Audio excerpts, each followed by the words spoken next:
Any appointments available, I think I should come in and talk to you about what's been going on. You see, I'm worried that I'm becoming a butterfly, pinning itself to a pristine white card. I fret that the carefully coloured shimmer of a wing will cause barely a neuron to fire when another version of myself walks by. I will become the bear cub suspended in formaldehyde, an immature maw, feral but stunted, all pity and rage plucked like thorns from a paw that won't have been held for months by then. Hibernating in the potential of a seed waiting to be dexterous enough to shape it into something useful and then just end up wallowing in its tender breaking promise. I will become the whale skeleton hanging from the ceiling, all blubber melted for distant warmth, a starved scarecrow in an ancient sea.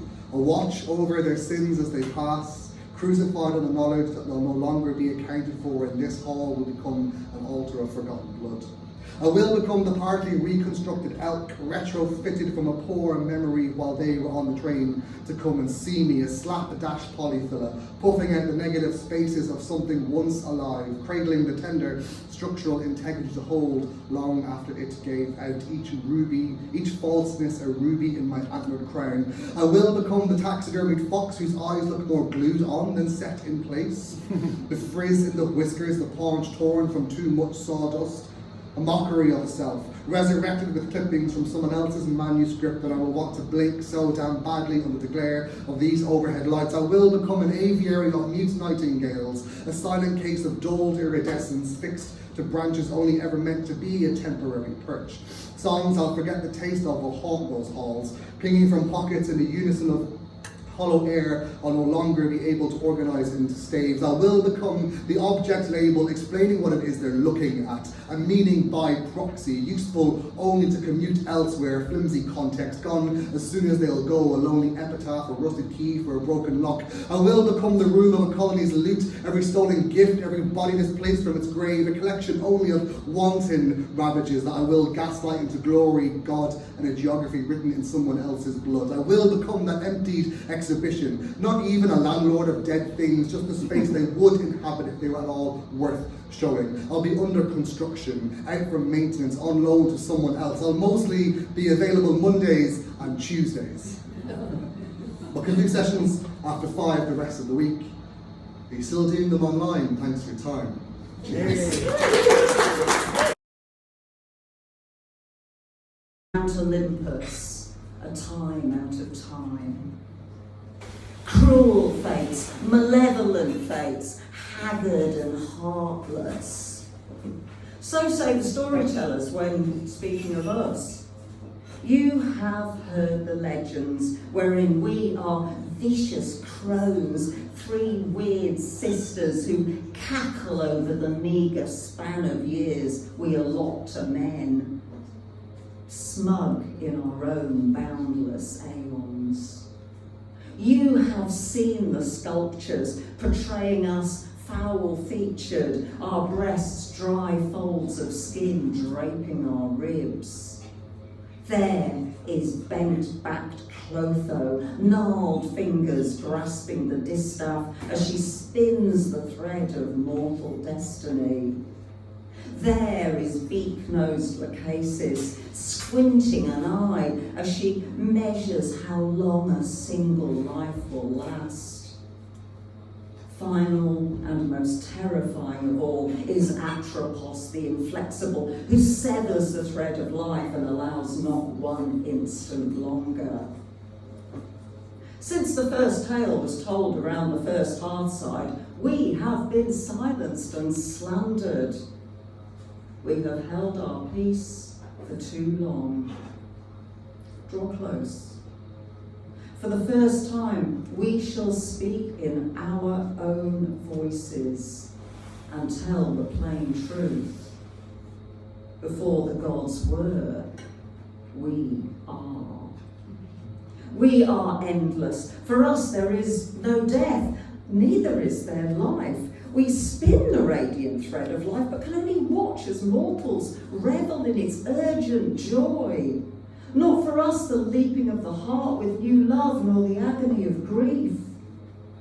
We gaze down at earth and sigh. We hear the lies, We're blamed for bad luck and bad judgment, accident and happenstance, envy and betrayal. For every sly knife in the back, we shrug it off and keep our own counsel. And we spin and measure and snip. But now we have a special task, to keep a vigil over the lives and destinies of two mortals. We watch over the huntress Atalanta, beloved of Artemis. We watch over Meleager, hero of the Argonauts. Follow the line of our intention from Olympus down to the Middle Sea. Atalanta stands at the prow of her ship, peering ahead, eagle-eyed and eager. Wind tangles her hair. Her bow is slung across her breast, arrows tipped and ready. Across the gem-green sea, Atalanta and Meleager are hastening towards their fates, and we must follow. On their frail mortal shoulders rests the future hope and destiny of all humanity. More than Achilles, Agamemnon, Theseus and Helen combined, this man and woman will change the course of history forever. At what dreadful cost, we shall reveal. Not rocket science, not mechanical or rehearsed, not as oiled, not that end of fossil fuel. Sometimes poppers, Big Bang Fairy. It's dirt, often still, bored lists, too much stuff, not enough shelves. It's I am this queer, not man or woman, beast or bird, a forever birth. It's I am this birth. I am this queer who's wrong sometimes, doesn't think twice about questions, doesn't respect answers. What this queer does, this queer's right sometimes. I own a reckless blasé, a fetching blouson, staggered by illusion, have futures in flambe. I am Maureen, and I am Mich. I am this queer, kind, but not fooled by kindness. No, it's kick when aiming low. Oh, but when it kisses bliss. No, it's fuck. I am unkind. I am this queer, so 80s can get uppity about thanks. I am this mix of 1,000 fruits, dried, plump, always ready for Christmas, ready for tinsel as the noose. Dewdark, even at Christmas. I am this queer plagued by handsome and the plague. Being told I played too long. I am this handbag. I am this brich. I am this queer. And sometimes I hear you. Thank you. I slag. I'm bitten to my brittle bones, barbed and strident, crumbling into shit-stained fingernails of the world's most salubrious muses. Look at me smile at that blinking strobe. I mean, she's lost in drugs.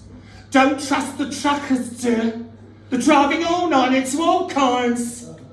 It's under a bra. It's in a knickers.